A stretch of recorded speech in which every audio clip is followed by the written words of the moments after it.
Hi everybody, this is Jim Serpa. My good friend Dana from Dana Wharf Sportfishing asked me to talk to you about sharks. So of course I said yes, it's my favorite subject. Let's get to it. I've always loved sharks. Peter Benchley, who wrote Jaws, wrote, "Sharks dwell in the wing of the dark castle where our nightmares live, deep water beyond our sight and understanding. And so, they stimulate our fears and our fantasies and our imaginations." So cool. Kids have always been fascinated with sharks. I don't know why, but they always have been. Artists throughout the ages have also used sharks as subjects. And Native Americans actually saved time by using their teeth as arrowheads. Fighter pilots in World War II painted their planes to look like sharks, to look scarier. And man has used products made from sharks for millennia. There are over 400 different species of sharks, but only a handful bother people. More people die every year from mosquitoes, bees, deer, hippopotamus, and even pigs. And yet we don't see movies like Killer Hogs from Kansas. More people actually die every year from taking selfies and vending machines. One problem is that even as kids, every time we saw something, sharks were the bad guy in it. But I'm here to tell you, if you've been in the ocean, you've swam with sharks. You were in there with sharks. No doubt about it. Okay, if you don't learn anything today, I hope you remember this. Don't believe everything you read about sharks. Okay, let's talk a little bit about shark biology. Sharks belong to a group of fish that don't have bones. Their entire skeleton is cartilage. And that would be rays, like this round ray, or this bat ray. Skates, like this thornback. One of my favorite relatives to the shark is this skate called the shovel-nosed guitarfish. They are really cool looking. And then the bizarre deep-water chimera. The largest fish to ever swim in the ocean is a shark. It's called the whale shark. And this is the smallest member of the shark family, the dwarf shark. Sharks come in all different sizes and shapes, like this bizarre goblin shark, or the megamouth, or the frilled shark, the hammerhead, or even the prehistoric shark. And sharks have been around a long time, at least 400 million years. Here's Carcharodon megalodon, the largest shark to ever live. It is now extinct, but it lived right around here in Southern California. People are often finding their teeth, like these that were found in Mission Viejo. Even shark reproduction is interesting. Sharks can give live birth, like this little baby being held here, or they can be hatched out of eggs that are laid out into the environment to hatch about 9 months after being laid. Here's a little baby horn shark hatching. Isn't it just the cutest thing? Shark scientists used to think their eyesight was poor. We now know differently. And although they can't see colors like we can, they can see excellent in the dark. Some sharks, like this blue shark, have a special membrane called the nictitating membrane to protect the eye when they bite or test things. The shark's sense of smell is legendary, with as much as 2/3 of their brain devoted to that sense. The skin of a shark is made up of little teeny microscopic teeth called dermal denticles. It makes for a very tough skin. They also have a special organ called the ampullae de Lorenzini, which picks up electrical signals on the bottom of their snout. The shape of the shark's teeth will tell you what it eats, with each species having slightly differently shaped teeth. Here's a perfect example of that. These jaws are from a Mako. Notice its sharp, pointy teeth. likes to eat fish that are slimy and squiggly. And so once it bites, they don't get away. Now this one is a tiger shark. Its teeth are completely different. Those teeth are meant to saw through things like turtle shell or bone. Quite a bit different, but both from sharks. People ask, what do sharks like to eat? And I tell them, different sharks like to eat different things. But a lot of them are excellent scavengers. The local white sharks in Southern California prefer, when they're adults, to feed on marine mammals because of the high blubber content. Some people think that sharks only live in the tropics in warm water. But do you know sharks live in almost every ocean? And one shark lives under the ice caps, the Greenland shark.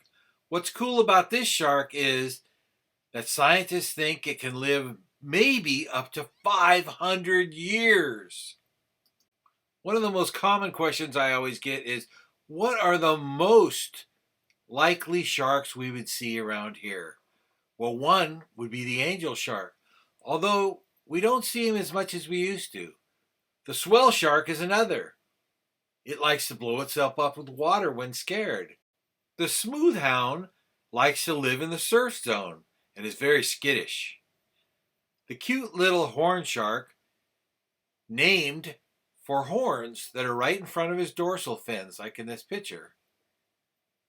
And maybe the most beautiful of all the sharks in the area, the leopard shark.